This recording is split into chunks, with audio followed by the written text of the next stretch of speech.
Hi అండి అందరికీ. మేము సంక్రాంతి పండుగ రోజు మా ఇంట్లో వాళ్ళు పెద్దవాళ్ళకి పెట్టుకుంటాం. అంటే చనిపోయిన వాళ్ళకి ఇక్కడ మా నానమ్మ తాతయ్యకి పెట్టుకుంటున్నాము బట్టలు.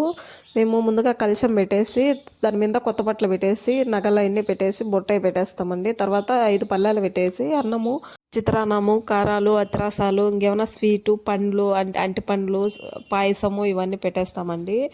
వాళ్ళకి పెట్టేసి తర్వాత ఒక్కొక్కరు వచ్చి టెంకాయ కొట్టేసి అగ్గిలో సాంబ్రాన్ని వేసేసి దండం పెట్టుకుంటారు.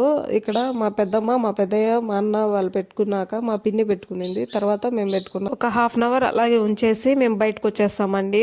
డోర్ వేసేసి అప్పుడు వచ్చి వాళ్ళు వచ్చి తినేట్టుగా మేము భావిస్తాము.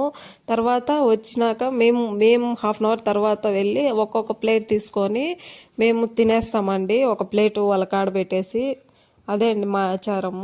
ఆ రోజు సాయంత్రం మేము వాళ్ళు చనిపోయిన దగ్గరికి వెళ్ళి గోరీల కాడికి వెళ్ళి మేము ఆ పూలు అవి చల్లి అంతా క్లీన్ చేసి టెంకాయ కొట్టి వాళ్ళకి ఏమన్నా ఎత్తుకొని పోయి స్వీట్ అవి అక్కడ పెట్టేసి దండం పెట్టుకొని వచ్చేస్తాం.